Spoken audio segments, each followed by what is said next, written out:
Hi friends, I'm Max Lucado. Welcome to Fresh Hope. Today we conclude our series based on my book, The Applause of Heaven. In these episodes, we focused on joy, how to find it, and where it comes from. Today we're going to conclude with the place that brings me, and probably many of you, the most joy, home.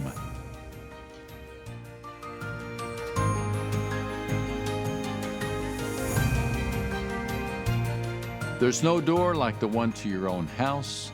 There's no better place to put your feet than under your own table. There's no coffee like coffee out of your own mug. There's no meal like the one off your own plate. And there's no embrace like the one from your own family. Home. The longest part of going home is the last part, the planes taxiing to the terminal from the runway. When my daughters were young, I went through a season of heavy travel, book releases before the world of social media required me to go to a lot of places. And I remember those final flights home after days on the road. I was the fellow the flight attendant always had to tell to sit down. I learned that there was a critical split second in which I could bolt down the aisle into the first class section before all the other passengers began emptying into the main aisle. I didn't do that on every flight, only when I was going home. My heart leapt as I exited the plane. These were the days when your family actually waited for you inside the airport, holding a sign to welcome you home. I descended the escalator to the baggage claim like an actor walking on the stage. The curtain was lifted, and the audience stood in a half moon. Most of the people waiting at the bottom could see that I wasn't the one they wanted and looked right past me. But from the side, I could hear the familiar shriek of two little girls, "Daddy!" I'd turn and see them, faces scrubbed, standing on chairs, bouncing up and down in joy as the man in their life walked toward them. I remember Jenna once stopped bouncing just long enough to clap. She applauded. I don't know who told her to do that, but you can bet I didn't tell her to stop. Behind them, I'd see a third face, little Sarah, only a few months old, deeply asleep. And then I'd see a fourth face, my wife's, weary from the week without me, grateful to have her husband and helping hand back. These were my faces of home. That is what makes the promise at the end of the Beatitudes so compelling. Jesus concludes his sermon with a statement of hope in Matthew chapter 5 and verse 12. Rejoice and be glad, because great is your reward in heaven. What is our reward? Home. The book of Revelation could be entitled the book of homecoming, for in it we are given a picture of our heavenly home. John's descriptions of the future could steal your breath away. His depiction of the final battle is graphic. Good clashes with evil.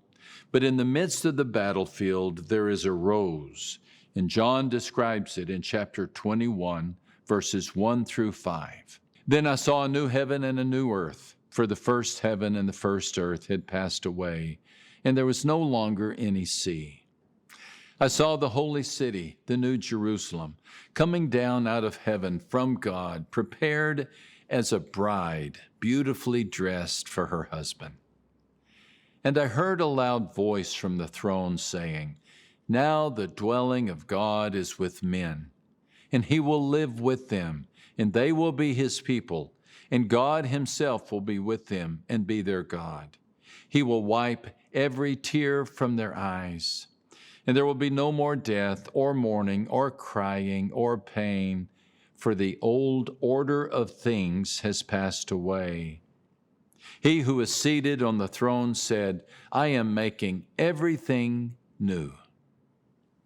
John is old when he writes these words. His body is weary. His friends are gone. Peter is dead. Paul has been martyred. Andrew, James, Nathaniel. They're fuzzy figures from an early era. As he hears the voice from the throne, I wonder, does he remember the day he heard it on the mountain? For it is the same John and the same Jesus, the same feet that followed Jesus up the mount so long ago now stand to follow him again. The same ears that heard Jesus first describe sacred delight, listen to it revealed again. In this final mountaintop encounter, God pulls back the curtain and allows John to peek into the homeland.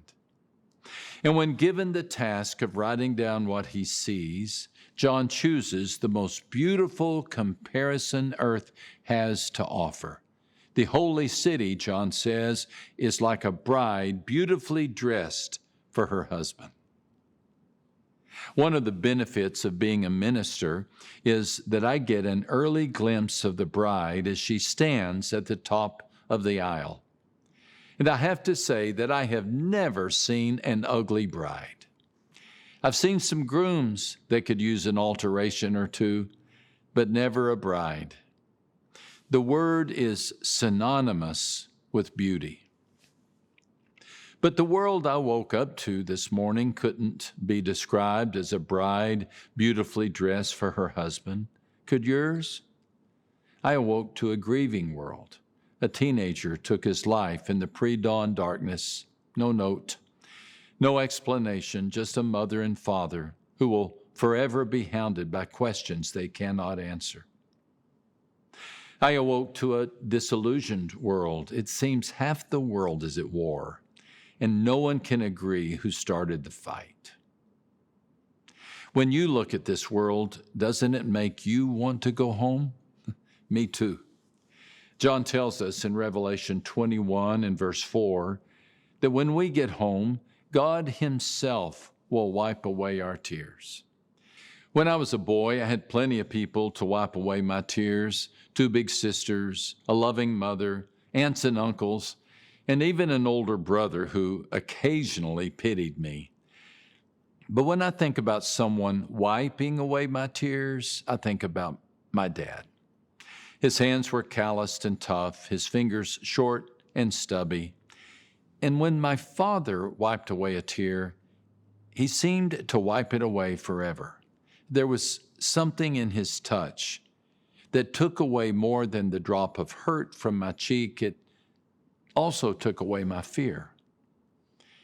John says that someday God will wipe away your tears. And the same hands that stretched the heavens will touch your cheeks. And the same hands that formed the mountains will caress your face. And the same hands that curled in agony on the cross will someday cup your face and brush away your tears forever. When you think of a world where there will be no reason to cry ever, doesn't it make you want to go home? There will be no more death, John declares in verse 4. Can you imagine it? A world with no hearses, morgues, cemeteries, or tombstones. It's never easy to say goodbye. It's never easy to walk away. The hardest task in this world is to place a final kiss on cold lips that cannot kiss in return. The hardest thing in the world is to say goodbye. In the next world, John says, goodbye will never be spoken. Doesn't that make you want to go home? The most hopeful words of that passage from Revelation are those of God's resolve in verse 5. I am making everything new. It's hard to see things grow old. It's been a while since I visited the town where I grew up, but last time I was there, it was growing old. Some of the buildings were boarded up, some of the houses torn down. The old movie house we went to every Saturday night had for sale on the marquee. The only visitors to the drive-in theater were tumbleweeds and rodents. Memories of first dates and senior proms are weather-worn by the endless rain of years. Our fastest halfback is buried only a few plots from my own father.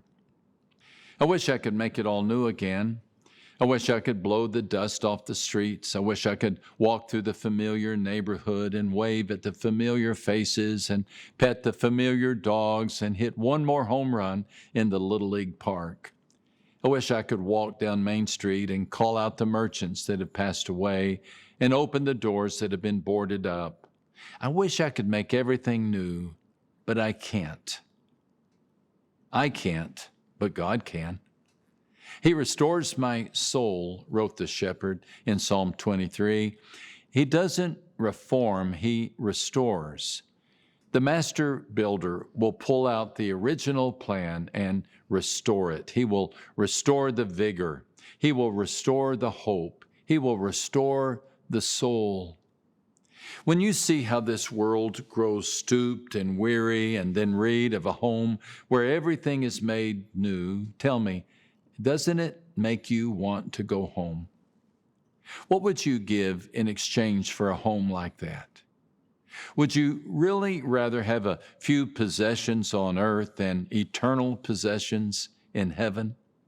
Would you really choose a life of slavery to passion over a life of freedom? Great, Jesus said, is your reward in heaven. He must have smiled when he said that line. His eyes must have danced, and his hand must have pointed skyward, for he should know it was his idea, it was his home. You'll be home soon. You may not have noticed it, but you're closer to home than ever before. Each moment is a step taken. Each breath is a page turned. Each day is a mile marked, a mountain climbed. You are closer to home than you've ever been. And before you know it, your appointed arrival time will come, and you'll descend the ramp and enter the city. And you'll see faces that are waiting for you. You'll hear your name spoken by those who love you. And maybe, just maybe, in the back, behind the crowds, the one who would rather die than live without you will remove his pierced hands from his heavenly robe and applaud. Thanks for joining me in this series based on my book, The Applause of Heaven. I hope you're one step closer to joy and one step closer to contentment, because I know you're one step closer to home. Until we meet again, friends, remember, true joy is within reach because the applause of heaven is ringing out just for you.